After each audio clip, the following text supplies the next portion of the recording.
we go. It's time for Sell Like a CPCU. How's it going, Precious? It's that time. I'm well. How are you doing? I am pretty good. On how to CPCU, we had a little therapy session because I was talking with Heather about dealing with doing Zoom calls while driving in between actual in-person meetings now. So, like, that's the new thing I have to deal with on a day-to-day basis. Yeah, You know? you got them flip-flop now, huh? I forgot about that. Yeah, Wednesday is your CPCU day, and so now, Oh yeah. well, on top of that, like there's still like half of the world that wants to do everything virtually, and then I have a bunch of like public sector clients that want to do everything face to face. So it's like Mm. I go see the client, and then on my way to the next client appointment, I'm on a Zoom call with whether it's the insurance carrier or whatever that wants to do everything virtually still. So it is what it is. Did we kick off during the pandemic? I guess we did, didn't we? In terms of what? Oh, like Yeah, our Sound like a actual show? CPCU. Yeah. Yeah, pretty much. Yeah, I mean that was like maybe like 3-4 months into it was really when we started going. So So that balancing act, man, it's time. I keeps you on your toes, that's for sure. And everyone needs to know that Precious definitely underestimates the amount of time that it takes her to take standardized tests. I just gotta say, You had to out me? Okay. Yeah. I'm so cocky, y'all. And I think I blamed my CPCU journey, right? So I had amazing study content, my methodology to go in there and like not test out. And so when something doesn't mirror that experience, I just get disappointed. What can I say? I'm spoiled now. Yes, I would have to say I had a similar experience. I would definitely expect less time in front of the computer than they would tell me it was actually allotted for. So, but that's just because we're overachievers, Precious. That's just Is that what it is? Yeah, I put a lot of pressure on myself to get stuff done. Yeah. Brush your shoulders off. I see you. All right, so this is Sell Like a CPCU. I should probably do our intro. Like, comment, subscribe, share. We are a production of the Agents and Brokers Interest Group from the CPCU Society. We talk about sales tips, tricks, techniques, skills, hacks, everything that you need to be a high-level sales professional, Yes. especially in the insurance and risk management industry. So we have an awesome guest with us this week. Yes, we do. We wanted to bring in, we want to mix it up and bring in some folks that are going to talk about some aspects of sales psychology, some of the other stuff that's happening in the industry. And the big guns. Yes, yeah, this is definitely a big gun, that's for sure. He's slumming it this evening with us, on our small little kind of live broadcast here. But we have Bryan Falchuk with us. Bryan, how's it going, brother? Oh, we got you on mute. I earned the t-shirt. How's it going, everybody? This is not slumming it, and the only kind I'm like one of those rubber band guns. That's the best. Maybe a pea shooter. Please. No, you don't have to put yourself down. It's all good. Yeah. Well, look, we thank you because we know your time is precious, and that not to be confused with my time, which is precious. I'm not. Yeah. We're both on precious time and Precious's time. So yes, yeah. So for anyone who doesn't know who you are, just Reader's Digest. Who are you? Yeah. So I'm a industry veteran. I've been on the carrier side for many years. I ran claims for Hiscox for the U.S. business, and then I went all insurtechy. Spent some time running sales for an insurtech, selling to carriers. And then I decided I wanted to kind of help the industry more broadly and not just in that one, like this insurtech and this particular carrier that I'm sitting down with. So for the past couple of years, I've been doing advisory work, helping carriers and startups kind of navigate all the change that the industry is going through or can go through if we allow it to. And so doing that work, plus putting out a book series called The Future of Insurance. And most of my time these days is just spent trying not to have my head perfectly aligned with the light bulb and the logo behind me, so it doesn't look like that. That's if it's worth reprinting these things, I will just shift that a little bit. I was just gonna say you're glowing, Bryan. You're glowing. Radiating. Yeah, my wife's like, "Why is your neck always off?" I'm like, "Because I spend my day like this trying to." Awesome. That is like a dynamite kind of like overview of who you are, what you're working on. I want to kind of like kick it off by just talking about your backstory a little bit before we talk about sales leadership skills and stuff like that. You're a public speaker. You're a motivational speaker. I forget. Are you still doing the Do a Day podcast? Is that still? No, I ended the Do a Day podcast. Although I still get harassed by people who are like, "You should have my client on as a guest on your show." I'm like, the show doesn't exist, but that's awesome. So I had a podcast for a while. I have this book series or book, Do a Day, and then a follow up on Do a Day is like how to move yourself forward, overcome the struggles that you face, and a philosophy that I live my life by. And the book that I followed that up with afterward is less catchily titled, but it's the 50, 75, 100 solution. It's like relationships. So, we all have tough relationships. So once you worked on yourself and Do a Day, now it's time to work on how yourself is with other people and take ownership for that. So obviously there's a huge application in the insurance world because it's a relationship business. So sort of my day job still infecting my side hustle. But and today my books are all insurance focused, but I still think they're self-help. Because it's, instead of like, I used to be obese, instead of like trying to overcome your weight problem, it's like overcome your whatever constraint in the market problem or your technology, or whatever it is that's holding you back. And the you in this case is a carrier, an industry, a professional in a carrier or at an agency or broker, what have you. We all face hurdles that constrain us from seizing the opportunity in front of us. So I say I'm still writing self-help books. It's just slightly different context. Yeah. And I love that there's some practical, there's some like practicum type stuff that's in there, but also a lot of it's mindset, right? Like a lot of it's mental. Yeah, totally. Or the direction you come at it from, right? Yeah. And that's, I still think that's the case even in the business books. And people are like, oh, you didn't tell me like which cloud solution I should adopt or like, because that doesn't matter. Like we can figure that out for you specifically. But if that's the question you're trying to ask, you kind of miss the point because there's much bigger things you need to change than whether you go with AWS or Azure. Like, I don't care. Like that makes no difference. It's great that you're talking about either of them, but we got something bigger to work on. And that's like, what's the culture? What's the mindset? What's your humility level? As you look at all these new things cropping up, are you laughing at them? Or are you saying like, look, even if they fail, what can I take from that? What can I learn? We should all be asking ourselves those things constantly in our lives. Yeah. Are you following someone precious? Like that's your mental coach, de facto mental coach? Well, I definitely have to say, shameless shout out to, again, one of typically our super fans. We've changed the timing of this. So, the ones that chime in live versus who chimes in after the fact. So Matthew Maxwell sends his best. He's awesome. I sent him a message telling him you'd be on. He's out of pocket, so he's going to miss it live, but I told him I would plug it. He's a great definitely guy. A fan of the show and a fan of your work for sure. No, but I mean, to answer, your question, Matt, I think that, again, it's a really simple adage, but it holds true. It checks the boxes across the board that you feed what you want to grow. And so being a lifelong learner, constantly, feeding, staying abreast of things, trends, changes, emerging risks, how they're being tackled, all that stuff. And so that's usually, kind of my encouragement if this is more than just a job. Because we're going to change jobs multiple times in our life, most of us. Yeah. If this is a career, if this is a calling, if this is your industry, if this is home, if we're your tribe, then you've got to really just kind of make it a habit of consuming, the things that are going to help you grow. Yeah. So really kind of making it a lifestyle and not just, forced behavior.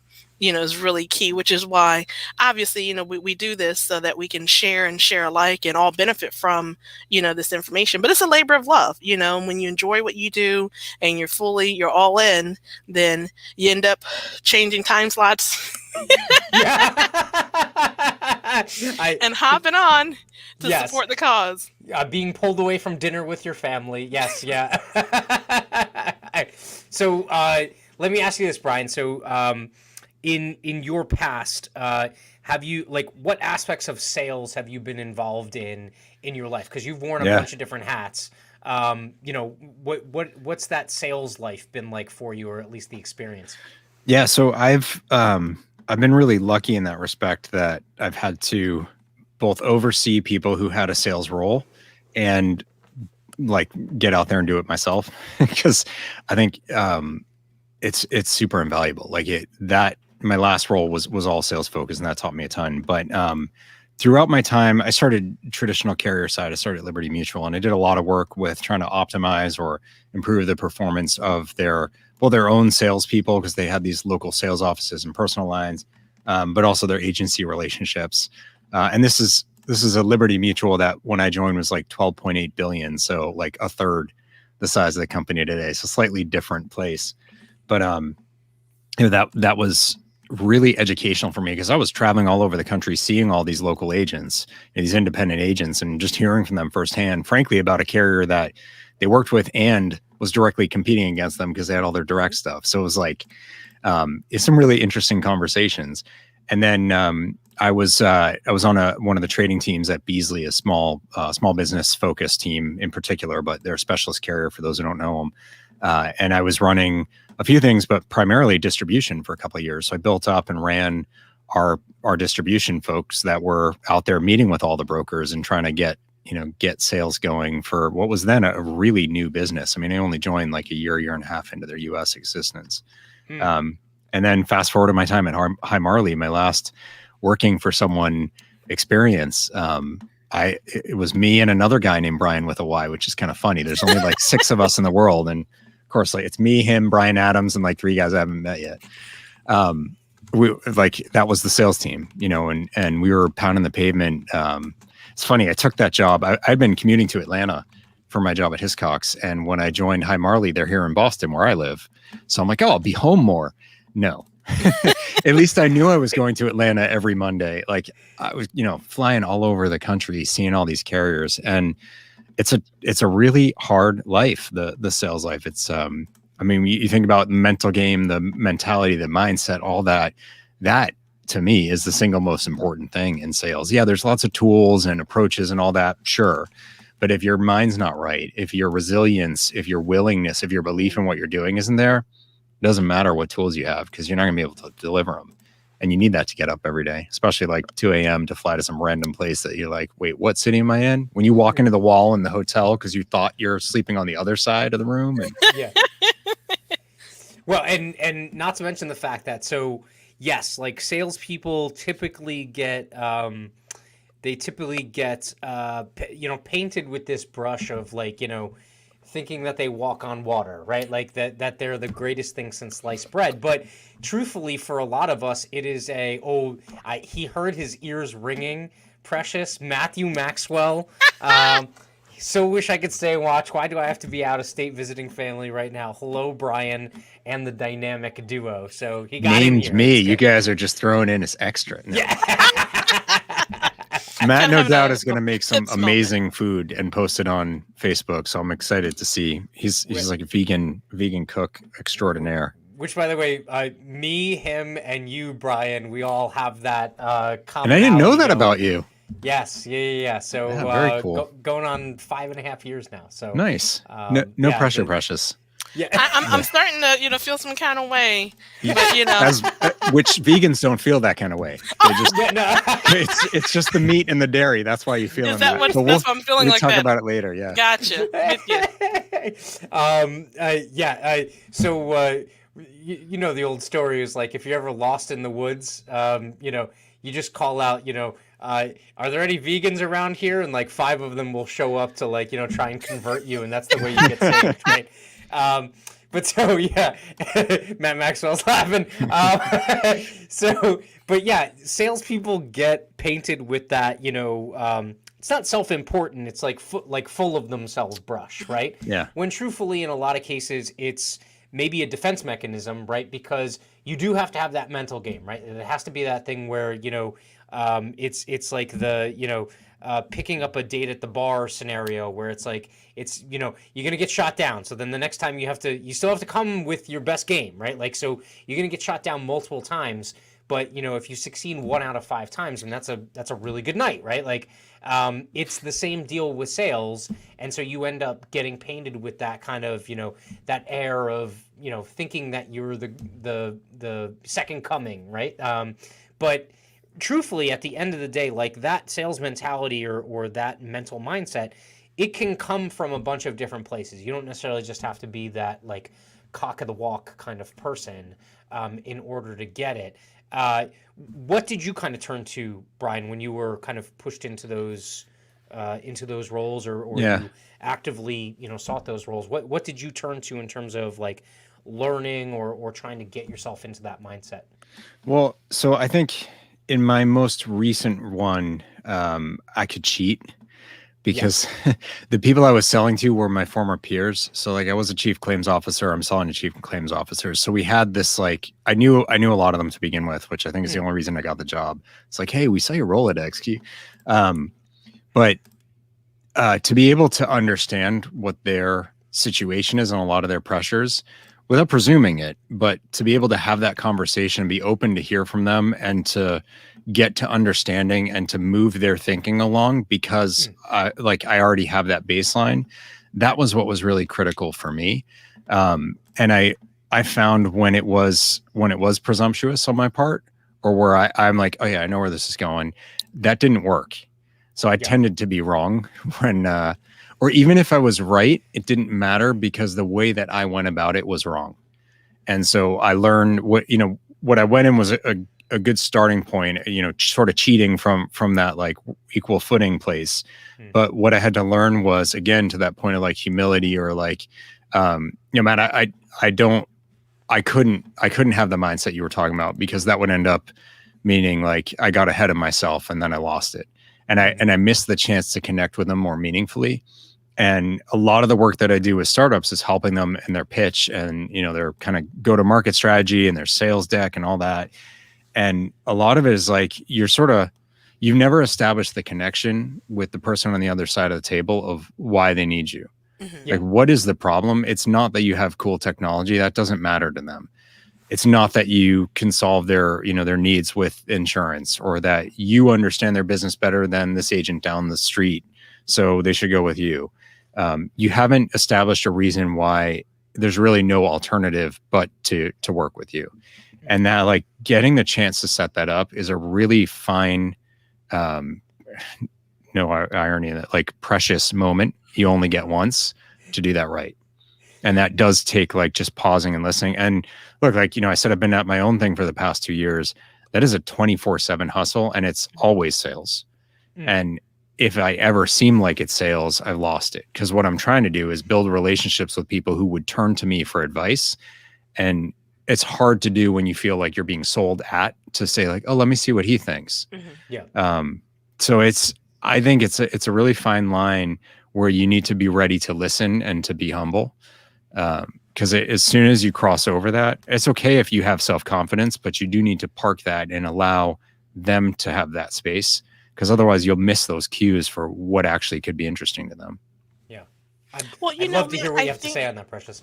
Yeah, I think a lot of, what you're referring to tends to be agency culture, right? Because the production desk is typically the profit center, the new cash that's coming in. Yeah. And so especially in some of these bigger agencies, it almost feels like the Super Bowl parade, right? They come marching down, everyone's just congratulating them on the latest, deal that they closed and, celebrating how they, hit goals and things like that.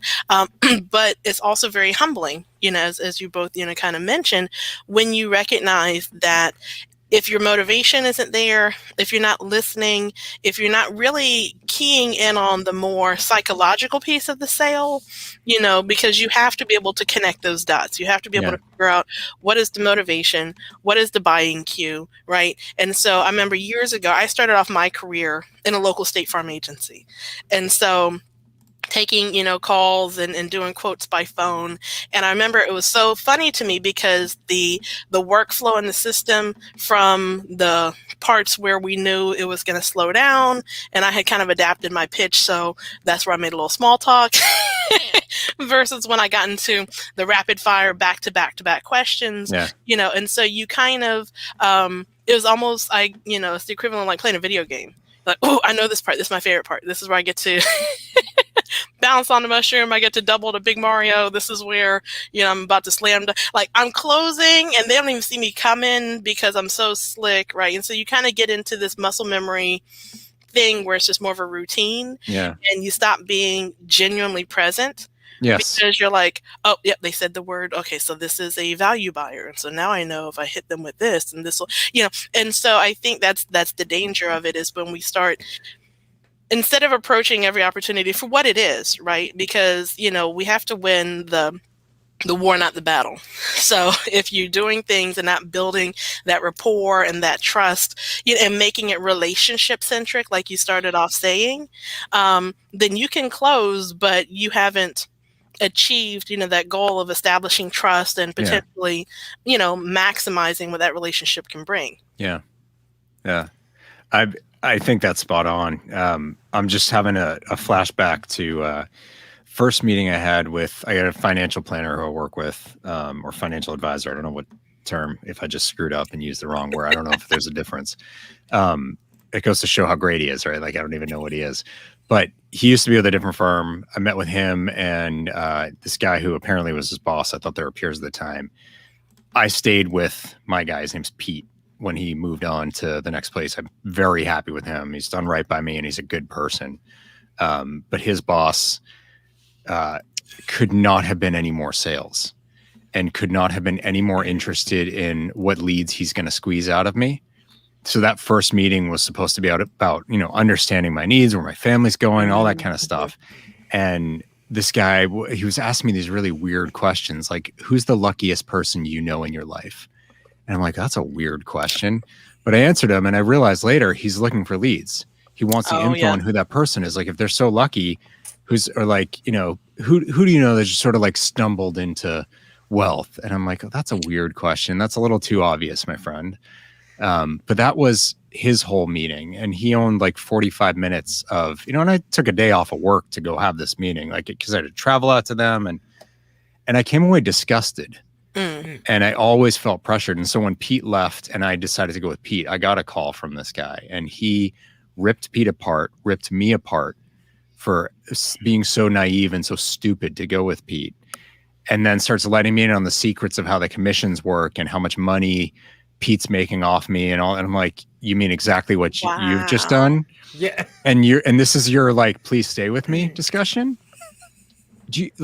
Because I was like, he was working the system to get the leads he needs to get and the X dates and whatever else. And it's like, you missed the fact that this was a customer and a customer relationship. And so while you got some commission, you got the points, not the game, right? Like, I'm trying to be nicer than like the war and battle, like, but that's what he was focused on. He's like, oh, ding, ding, ding, $18,000. We got this life policy or whatever, whatever the numbers are. Like, no, you missed the fact that I'm going to trite. And this is a game of customer lifetime value. This is not a game of 1 year, especially in PNC. Like, life insurance, you got crazy commissions. PNC, like, that was $28 net that you just got off of that. I mean, realistically, right? And if you're a wholesaler, you kept like 4 of that. But that's why they don't like doing small business. But a good independent agent knows, like, yeah, I'm only going to make $28 off that BOP. But I also have their commercial auto. And I also have their commercial GL, and I also have their personal auto and their home. And when they want to sit down and do life, I'm not licensed to sell life, but my friend is, and we have an arrangement. And so, like, that is a holistic relationship of the person, the business, the family. That's how you need to think about it. Not like, got to close this auto. What questions? Like, because who cares? You're not going to build your business off like $20, $100 here and there. You're gonna build your business off the growth of it, and that is a relationship first kind of mentality. Not figure out how many X dates can I pull out of this guy. Wow, that's amazing. And my mother was the luckiest person I know, and I was very frustrated to give that answer. But if anyone's wondering, she still is, and it still burns me. Hopefully she told him to go pound sand when he called. No, yeah. No. She was lucky. He never bothered her. You know what I'm That's saying? good. That's good. That's good.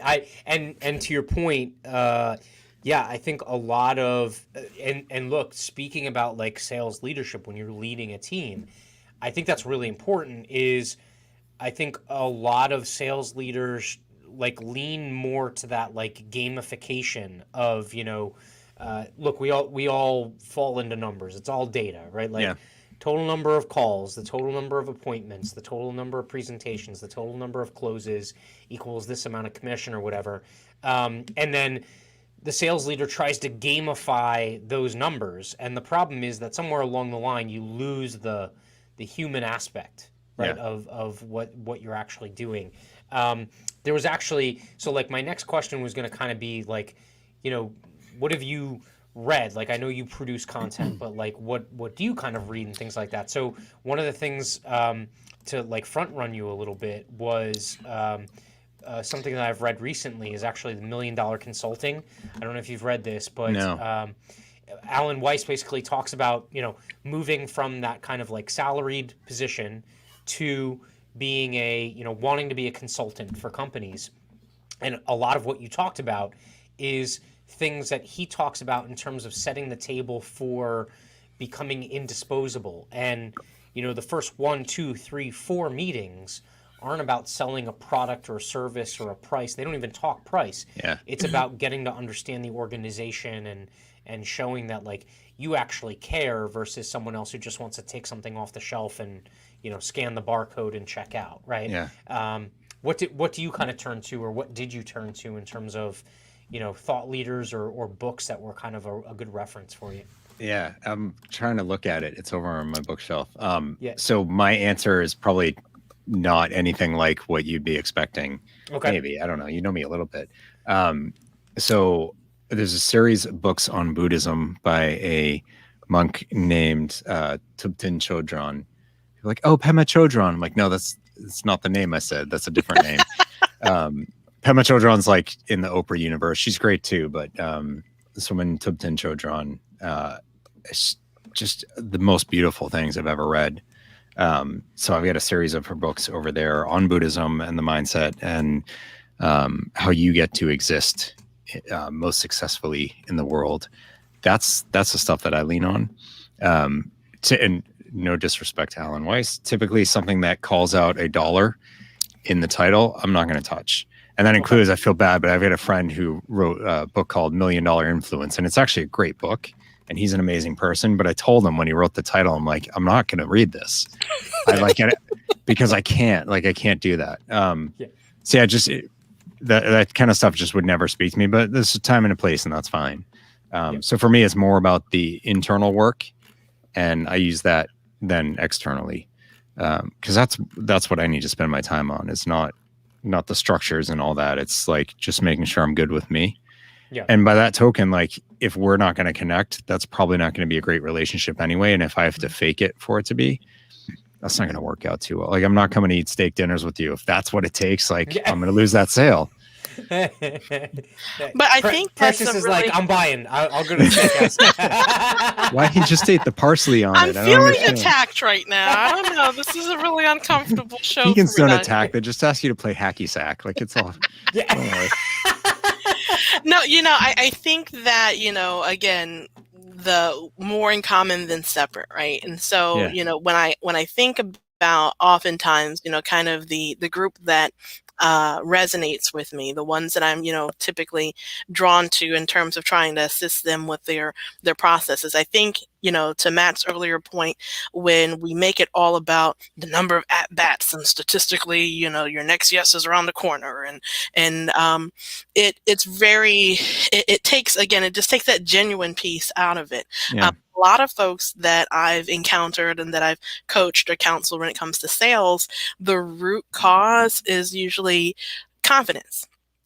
And so confidence comes with kind of figuring out what is your value proposition, like how do you approach it, and being okay with fully and genuinely showing up, right? Mm-hmm. And so, as just, calling it out, right, as an African-American female in a industry that there's not a lot of us present.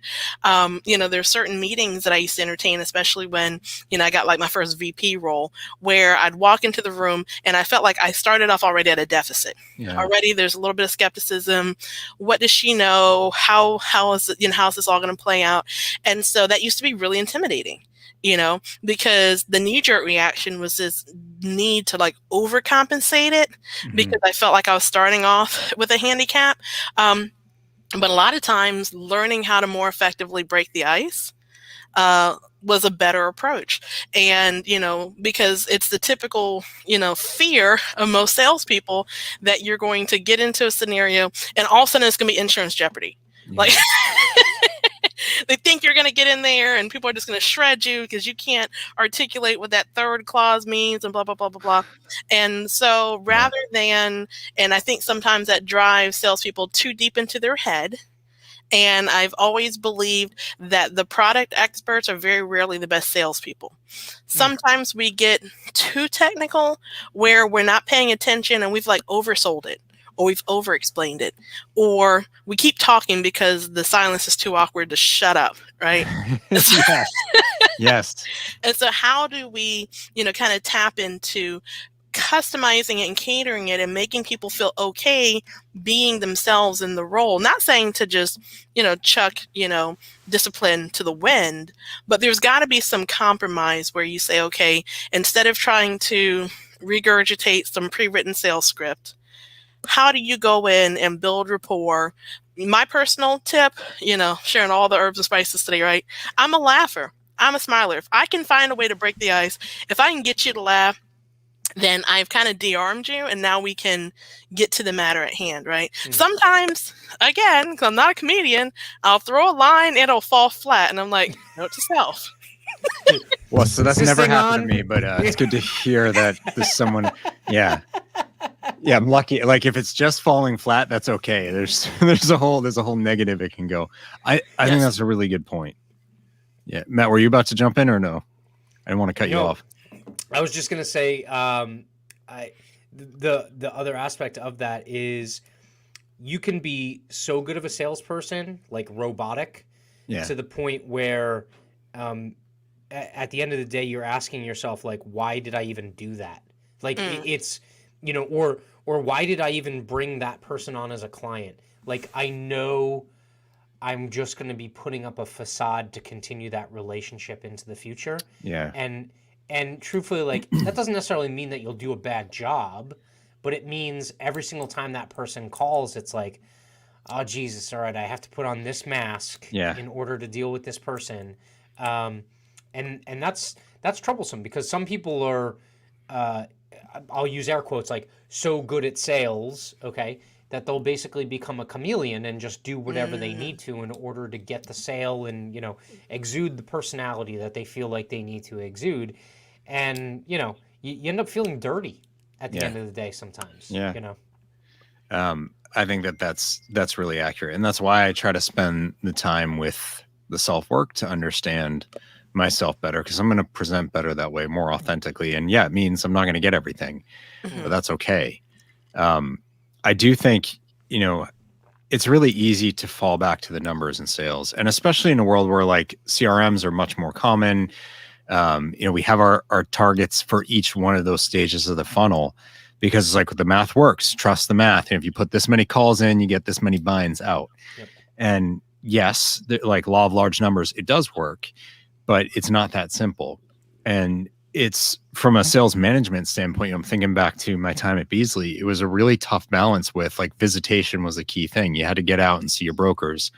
And I wanted to know who they were visiting and hear about it. So like they did these little reports every week, which I know some of them really resented and some of them really loved. And the ones who loved obviously were performing a lot better. And the reason was it gave them a chance to reflect on those meetings from the week. They didn't need to tell me everything they told me. I was curious. I wanted to read it. I thought it was really interesting, but actually the ones who were doing well ended up writing so much more, because that was their like debrief with themselves. They were working on their own, a lot of them. So like they didn't have the day-to-day like turn to the person next to you and have the conversation. So that was their way of, we had our one-on-ones, but like even more insight, and they were thinking about it more. And then you saw how they were thinking about, well, what's production looking like? And I did this with them last quarter. This is what happened. I'm trying this instead because I want to, I'm hearing them. They have a different thought. So I need to stop talking about this stuff we were talking about, or I need to not just take them for that yet. And, like how many carriers took their brokers to Morton's that week? Like that's all they, like when the host or the hostess is like, you can just leave your stuff here. You don't have to take your purse with you or your wallet or whatever. Like just leave it. We'll see you for dinner.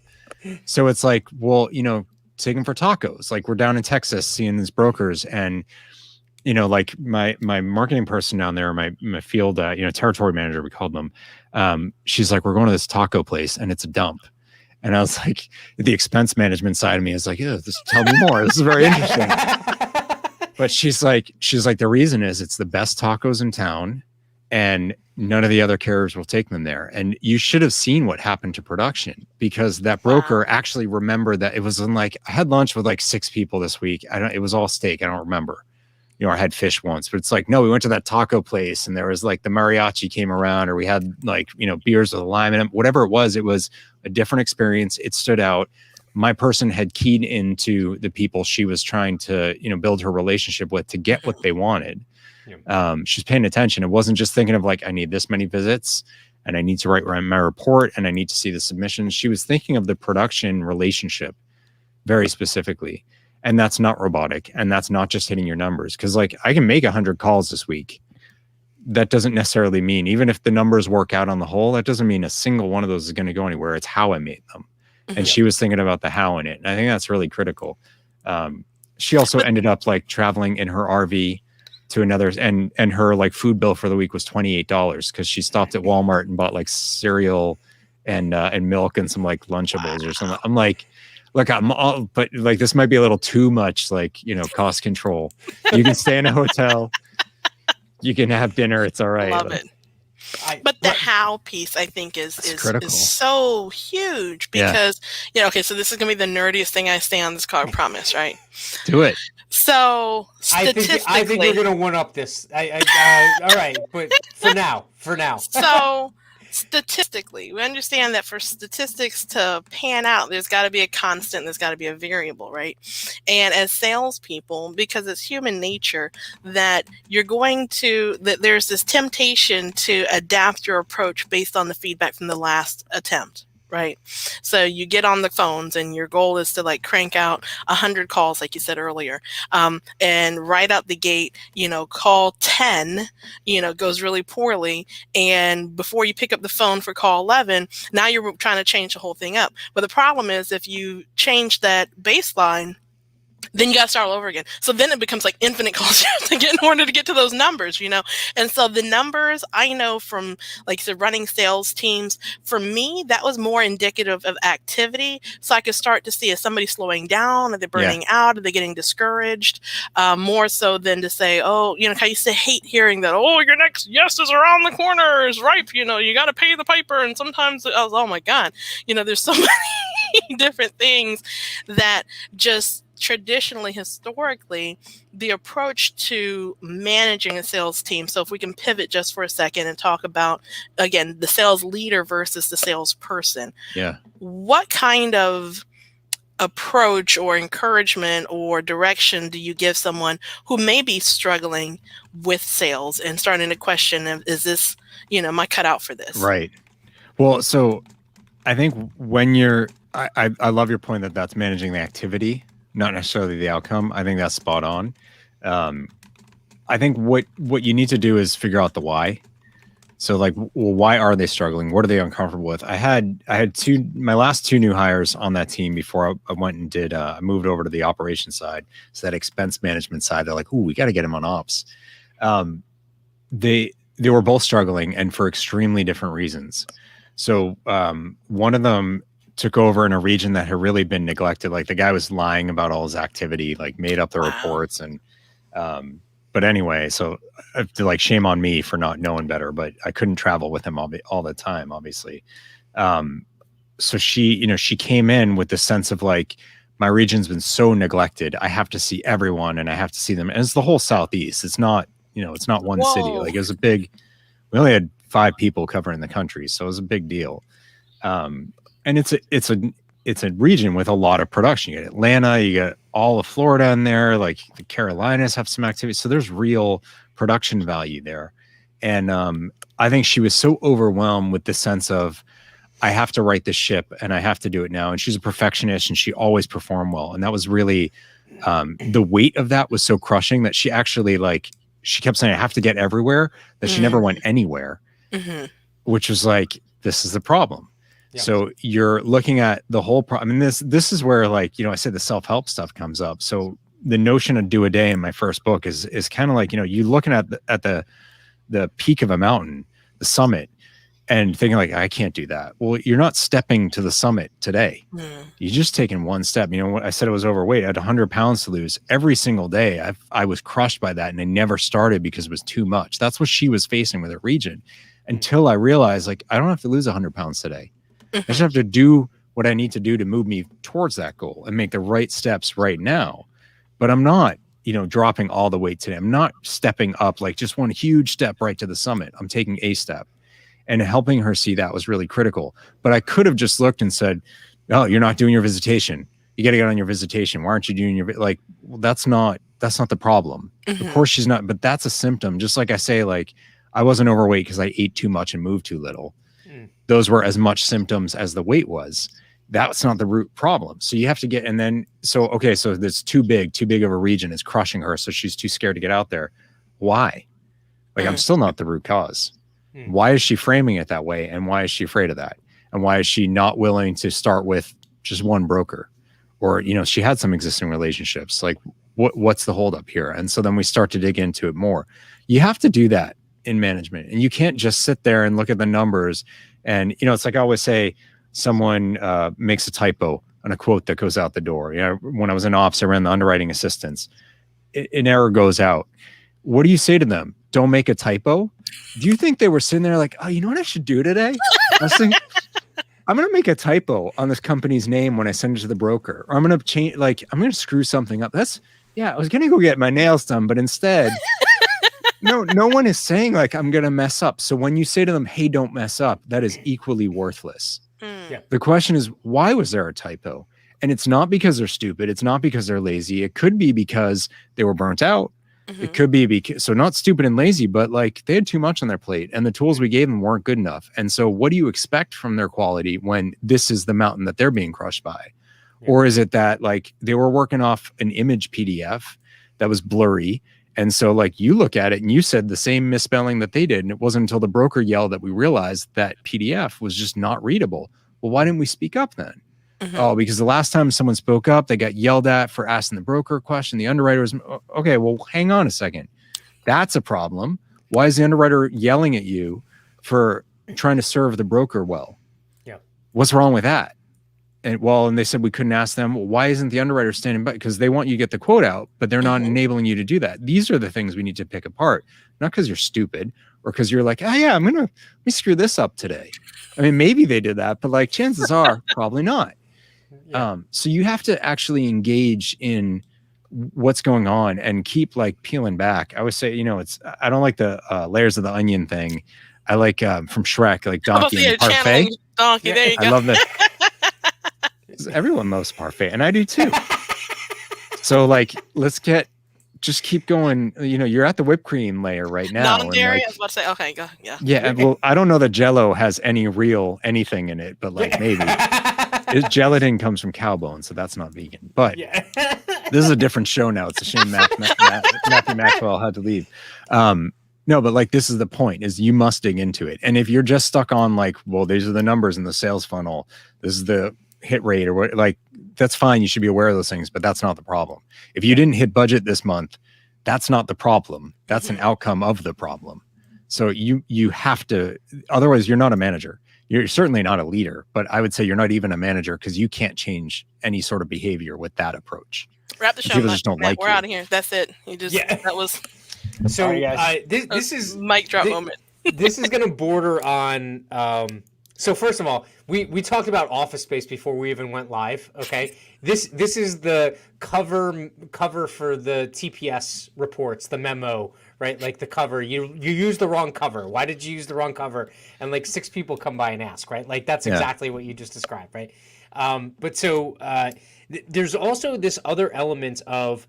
So I don't know how old this video is, but. It was a video that talks about unproductive jobs in our economy, right? And the fact that there are just like a ton of layers of bureaucracy of jobs that are built into certain places. And there's various reasons for that. Some of them are whatever, regulatory, or some of them are like legacy, where like everyone just kind of like holds on to like, oh, well, we have to have someone in that position. Some of it also stems from the fact that we can't separate someone who's good at a job from someone who's just like kind of average, right? So for instance, a sales leader who is very much focused on the numbers, and I very much say this from personal experience, a sales leader who is hung up on the numbers, you don't even need. A computer can do that job, right? Like that's what the dashboard's for in your CRM, right? Like exactly, your sales team can put the numbers in, and then the AI bot can basically berate them for not making enough calls, or like put a red flashing sign on the screen, right? Like that's not what a sales leader is. A sales leader is someone who can take that. The general schematic of the way the sales process is supposed to work for that organization, but then adapt it for the people that are working within that organization. And so to that point, a lot of times we don't get to the root cause of problems. We look at the symptom and we're like, oh, well, the typo, or the missed bind, or the quote that went out the door with the wrong terms on it, right? Like that's the symptom. That's not the problem, right? And so I think that's where actually I like the fact, like we talk all the time about how people come to the insurance industry from different walks of life. I mean, I come from the engineering world when I went to college, and I worked for a time, and that's very much about root cause analysis, right? It's the gear is wearing itself thin. Okay, well, what do? Just replace the gear repetitively over and over and over again, or do we actually find out why the machine is stripping the gear? Well, the same thing applies here. It's there's certain adaptability that has to be built into that. How can a sales leader really hone that adaptability? Like, I think we live in a world where a lot of people end up getting pigeonholed or kind of like, typecast into a role. How do we kind of break out of that and build some adaptability into our professions? I think that's a great question. I have some thoughts on it. I certainly don't have all the answers, because I think that's actually what the problem is. Are you pigeonholing yourself in your style? God, I don't know why I'm admitting this. I'm watching the show Below Deck Med right now. Yeah. It's because I ran out of stuff to stream. It's actually super entertaining and terrible. I can't watch The Housewives without my wife yet. So I can't. Did I just admit that too? Not all the Housewives. But there's one of the heads of the deck crew is also a guy named Bryan with a Y. He's just one of the worst bosses I've ever met. I haven't met him. He's terrible. Like, he's absolutely terrible. And first of all, he's super sexist. Second of all, he is super typecasting, and he's typecast himself, and he doesn't see it. He sits there talking about his perfection and how he's this amazing manager and he learned everything from his dad. I'm like, that's awesome. You're a terrible people manager. Absolutely terrible. And you're a terrible performance manager. And your team's only doing okay because they're all kind of getting by, and like the sum of average is fine. But like, he doesn't get it. And so for me, that is very much, there's like, I don't know if it's an adage in, especially in insurance sales, but just sales in general is like the top salesperson so often gets them promoted into sales management. That's the path, and they crash and burn. Like, your best salesperson is not necessarily your best manager. Absolutely. I think that's what the deal is with this guy. He definitely knows how to be a great deckhand. He does not know how to manage people, but that's the nature of it. You just keep working your way up. And that's like, in a lot of hierarchical places, that's the way it goes. Yep. Well, the skills to make you the top salesperson are not the same skills to make you the top sales leader, because you're not talking about closing deals. You're talking about developing people, and they're not the same thing. And you might have a lot to offer as a great salesperson who's in a management role, but you can offer that stuff as a great salesperson on the team as well. Yeah. So what you end up with is like the whole organization fails because your top salesperson's gone. They're not selling anymore. Right. So you lost their production, and they've destroyed the production of so many of the people on the team because they've just ruined the leadership of the team. They brought the morale down.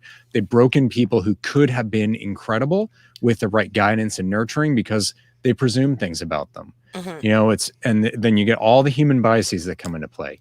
It's like we have different backgrounds. So I'm going to presume that you're this, that, and the other thing. And I may not even be aware of it, but I'm going to treat you that way. And I'm going to ruin your production because I'm going to be a jerk to you. And I'm going to give you worse opportunities. I'm not going to support you when things are tough.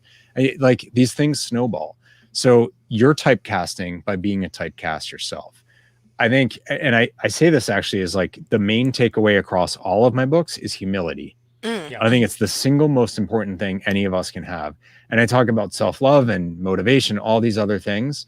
I think in our outward life, humility is more important than anything else, than skills, than technical abilities, than experience, any of that. Because as soon as you lose that, you lose the ability to learn. You lose the ability to recognize your faults, and you lose the ability to see the great in someone else, even if it looks nothing like what great was in your shoes. Wow. And that's really hard for a lot of people to get. That's like the greatest sales leadership can lead people who look and feel nothing like them and still help them to be amazing. That's really hard to do because a lot of us, especially when you've been in a successful spot in sales, it's really hard to step back and not see yourself as the greatest thing. Matt, kind of going back to your original point, because that was your survival mechanism. And now I need you to step that back because it's not about you anymore. That's hard. That's awesome.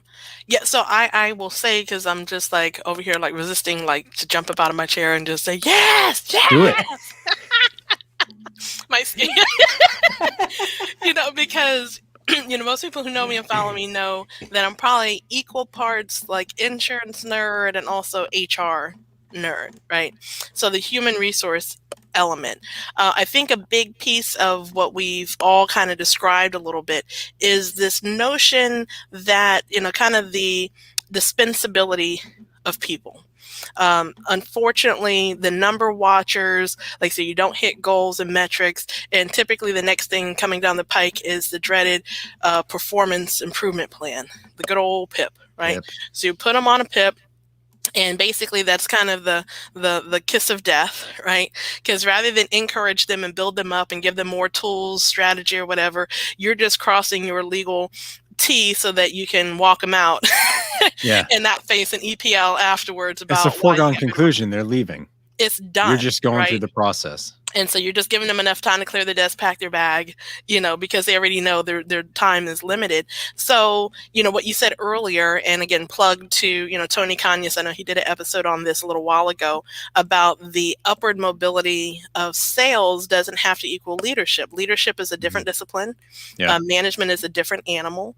Most folks, if they dislike the leadership track, typically go the analyst track, right?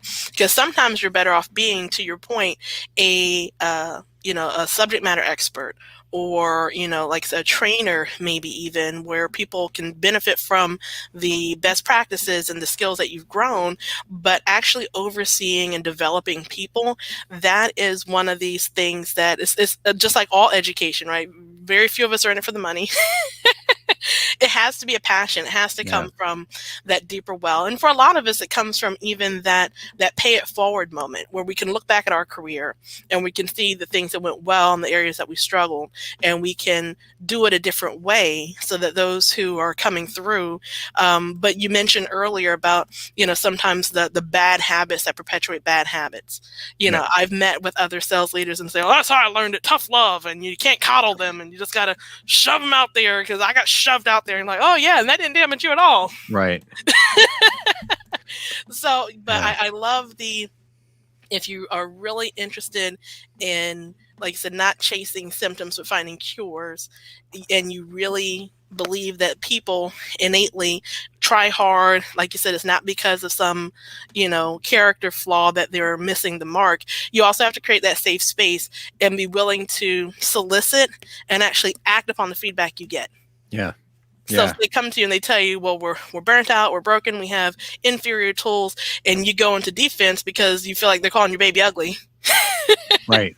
How dare you? I hired you, and people would love to be here, and all the other toxic responses that we've all heard before. Yeah. Yeah. Oh, we've got a question. Glenn basically said, great content. Do you have any advice for someone without any sales experience on how to become comfortable selling and get better? Should I jump in, or is it go for it?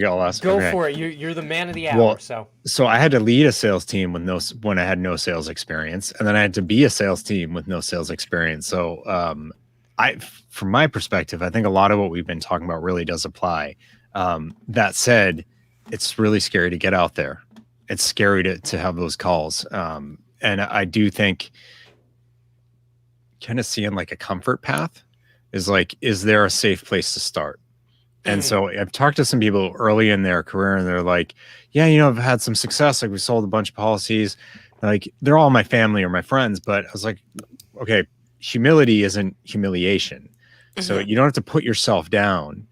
Take like, okay, yeah, you sold to people who were predisposed to be more supportive to you. That's okay. That's training wheels. What do you learn from that? And like, ask them, what could you do better?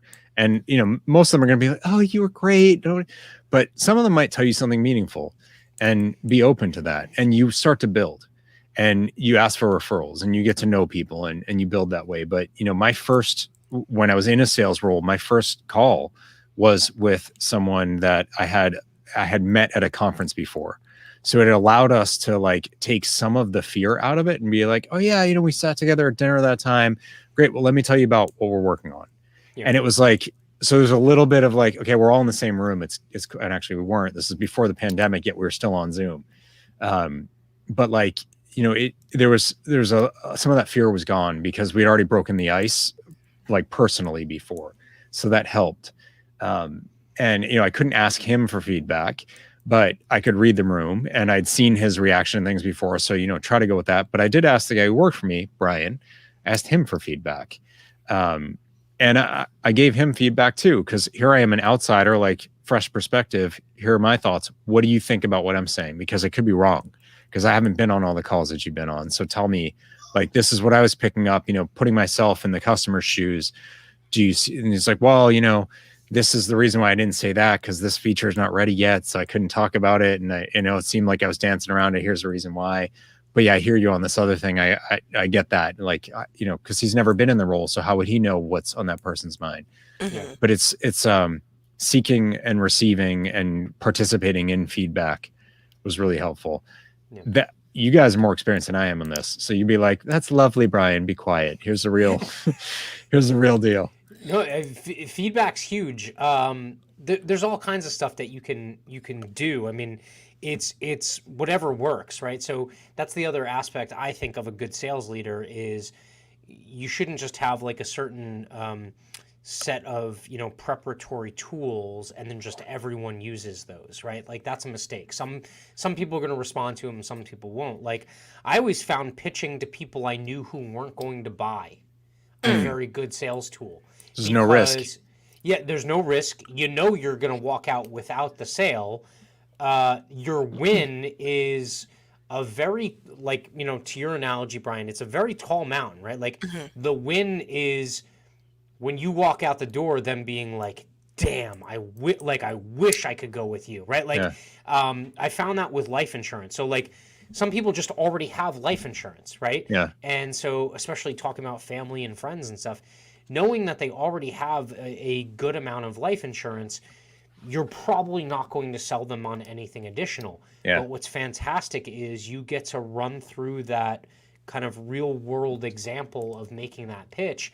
And if at the end if they're reluctant, if they're like, damn, I wish you came around like 2 years earlier, that's a win. Like that means you made the sale otherwise. Yeah. Yes, exactly. Yeah. And it's also a fantastic lesson to be like, look, you could knock it out of the park and still lose. Like, right? Like, shoot, what the heck is the movie? It's wow, like now I'm like white men can't jump, okay? And Rosie Perez is telling Woody Harrelson, who's like an idiot in the movie, she's like, look, sometimes you win and you lose, right? And sometimes you lose and you win. And he can't rectify those two things. He's very much like a binary person, like I either win or I lose. But that's the truth. Like, I mean, you can knock it out of the park and not make the sale. It doesn't mean that you're not a good salesperson. It just means that the circumstances weren't right. Or maybe you have to wait. Like, you know, hell, I work with municipalities. Sometimes I have to wait for people to die or retire to actually sign a piece of business, you know? Like, it just is what it is, you know? But sorry, I cut you off, Precious. Go ahead. No, not at all. No, this is all good stuff. Yep. I think, and I mentioned it earlier, that oftentimes we feel like there's all of this prep that we have to do before we get out there, right? Yeah. And so that classic, you know, the paralysis of analysis, and I got to be able to, you know, all these rebuttals that I might never happen, but I've got to be prepared to, you know, handle those. And we psych ourselves out, right? You know, when I was listening to Matt say, you know, not having some you know, stuff. Now, outside of compliance, there are some things for compliance that, like, hey, I can't just have you drawing, you know, things on backs of napkins if this is going to be part of the file. It's like, a filed napkin, that's okay. You know, Yeah. right? We got to It's a preserve filed and that approved too. napkin. That's why you go. take the camera phone picture of it. That's the way it works now. But you know, I always call out, you know, the whole concept of creative license, right? So creative license means, you know, respect, you understand what the rule is, but intentionally, you know, you're doing something that's a little bit, you know, like you said, when I use ain't, it's not because I don't have better grammar abilities, it's because ain't fits a little bit better there, right? Yeah. But yeah, I mean, I think that figuring out a way, especially when you've de-risked it in an environment where the stakes aren't as high, soliciting that feedback, whether you win it or you lose it. You know, sometimes when we close it, we don't ask for feedback. It's like, it's well enough. Yeah. You know, Right. and taking, again, just getting your heart out of the equation and not taking offense to it. And that's probably the hardest part that I dealt with, because I went into it already super subconscious about, you know, what's going on. And the minute someone says, well, because the feedback I get all the time, you speak so fast. I'm like, look, I'm a daughter of an immigrant, okay? I do intentionally slow down because I've gotten that feedback over the years. But nevertheless, you know, getting out there and trying and not being afraid to try and not being afraid to fall, as long as you're falling forward and you're learning something from every lesson, you really can't go wrong with that. Yeah. I think that's really well said. Guys, I gotta eat dinner at some point. Can I leave with there's a thought that I think could be helpful here. And Matt, it was sort of sparked by what you said. It was, I'll give you the credit for it. So I've done a bunch of these TEDx talks, and the last one I did, it's something I need to remind myself a lot of, I find, in a sales capacity. And it's this notion of why you need to ask for what you really want. And it does hit on what you said, is like, the only disagreement I make with you, Matt, is like, you don't know that you're not going to make it. You never know. So like, there's always a slim possibility. Sure. But in the talk, I talked about with the first book, people are like, you know, what's your like dream goal for putting out the book? Is it like selling 1 million copies and like buying your own island? I'm like, no. I mean, yeah, that'd be lovely, but like the average book sells 248 copies a year. So let's be realistic. And I make like $3 per book. So I make slightly more than $750 a year in my day job, slightly. But so I told them one thing is to do a TED talk and like a real TED talk, not a TEDx with a big stage. And people are like, oh, that's awesome. I love TED Talks. And then I say, and the other goal is, and I take a breath and then I spit out the rest of it. And usually people start laughing, and not with me. But so I say, it's to be in the woods on a couch with Oprah doing an episode of Super Soul Sunday. And it's okay if you want to laugh, but most people would laugh and be like, oh, you had me with the TED Talk, but like, you're kidding, right? I'm like, no, because it's not about like, oh, I want to meet Oprah. I mean, that'd be amazing. But it's more the fact that something that I put out to try to help people was resonating at such a level that Oprah wanted me to come on, because that's quite I mean, TED is as well. Like, that's quite a platform. and the people I could touch through that, like that's what it was about. Yep. And for the people who laughed and so like, oh, that's ridiculous. Here's the thing. Do you see me on Oprah right now? No. And it's not a knock on your show. I mean, in general, I'm not on Oprah. So what's the worst thing that happens by me saying that?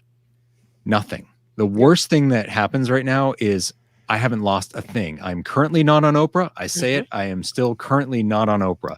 There is no cost. The only cost is the one I allow, and that's shame, embarrassment, any of those things. And that sucks. But again, that's my choice in whether that's how I want to allow that to play out. And what it's really about is this is one of those like keep asking why and get to the bottom of parfait kind of moments. It's not really about people laughing at me. What it's about is the confirmation inside that you suck, that you're a failure, that you can't, that you're not good enough. That's really what it's about. So when you try to make a sale and it doesn't go well, are you allowing that to come back and be like, because I'm a failure, because I'm not good enough? It's the confirmation, that little nasty voice inside of you that everybody has. Yeah. Or are you like, that wasn't a sale I was supposed to make. I could have done this better. They weren't in a buying state right now. They weren't ready for it. They'd already bought. I missed the window. It's not that you suck. And even if it is because you didn't do things the way you should have or could have, that means you can learn from it. And that's not sucking. That's opportunity. So all of this is about how you're willing to spin it and how you're willing to look at it. And there's only one path that allows you to do better next time. And I think it does start with Matt, as you said, it's recognizing like the worst case scenario is nothing. So why are you so afraid of nothing? Yeah. Like I ask myself that anytime I'm like, oh, I'm really nervous to make this call, or like, did I write this email right way? Well, I don't have the contract right now. So worst case scenario, nothing happens. Nothing's different. And that's actually not that scary. I gotta say, like, to that point, the biggest shots in my arm, like positive, that I've ever gotten, were in situations where I didn't make a sale. Like they were situations where I was what's the euphemism, like, I was punching outside of my weight class, and someone came to me and said legitimately, like, if you were with a different organization, or if this were like 5 years down the road or something like that, you won that sale. Like I've had situations where we got fired and I considered a win because I knew, working in the political realm, like sometimes politics trumps, the sales process and what you bring to the table. And that actually taught me some very important lessons. Like I've had to thank people that fired me. Wow. But in that scenario, I was also told by the same people who fired me, they were like, you kicked their butts. Like, there's no reason why we should be firing you right now. But because of the environment or things that are outside of your control, that's just the result from this. And you know what? Some of those people end up in positions 10 years down the line. Right. And they end up hiring you. That's and right. Maybe the sale is 10x of what you were trying to do, like when it didn't go your way, Yep. That's the other thing, is like the sales process, it don't end. Okay. You only lose when you give up. Right. And so that's it. Like that's the take home. So I would say you have to be able to, you have to be able to take some punches, like, and that's why I like that whole, selling to someone that you have a low to no possibility of selling them, like, you have to learn to take punches, and you have to like eat, and especially if it's like a family member or like a loved one, just be like, look, don't go easy on me. Like run me, like rake me over the coals, give me every single excuse known to man why you shouldn't buy, like put me to the test and let me actually, and do it as many times as possible. Like, you know, run your head into that brick wall as many times as possible until you actually get through it, But what do you got, Precious? We're running over an hour, so I'm about to say this. We're in extra innings. No, the veggies are calling. I dig it. I understand.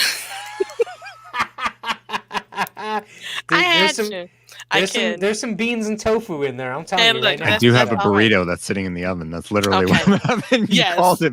Because what else do we eat? It's nothing. All good. Dude, All good stuff. I just want burritos to are the best food ever invented. I just gotta say. officially thank you for coming on and Thank you sharing for with having us. me. There's been just so many nuggets, so much to unpack here. Again, for those who aren't familiar, what's the best way for someone to connect with you, to follow you, to buy a book? How do they get more of this after we're done? Yeah, so normally outside of insurance, I'd say it's myname.com, bryanfalchuk.com, but you look over my shoulder, that shoulder, future-of-insurance.com. And unfortunately, the dashes matter. So remember those, future-of-insurance.com. That's the book, and everything else you can get to from there one way or the other. But that's the most important thing for this industry. So hopefully people can check it out. And I'm at Bryan Falchuk everywhere, but then you got to learn how to spell my name. So that's kind of tricky. Yeah, it's CHUK. Just remember that. Yeah, just a K at the end. No C. And Yeah. Bryan with a Y. Bryan like Adams. Yes. Which most listeners are probably too young to know who that is. Like, yeah, my parents are. Yeah. Awesome. Well, this has been amazing. Yeah, this has been fantastic. Bryan, thank you so much. I appreciate it. Look, everyone connect with Bryan or definitely get the book and check him out on LinkedIn and Twitter. He's always putting comments and content out and things like that. So definitely follow him in those locations. And look, we'll have another episode next week at our new time slot here, 7 p.m. Eastern on Wednesdays. So that's it. And any parting words, Precious? No, I know that we're in the downswing of summer, so everyone's kind of moving around, safe to move around the cabin. So just be well, make wise choices, and share if this was a benefit to you. Yes. And make sure to schedule your standardized testing times appropriately. That's all I'm saying. What can I say? This is I'm not going to let this one die. This is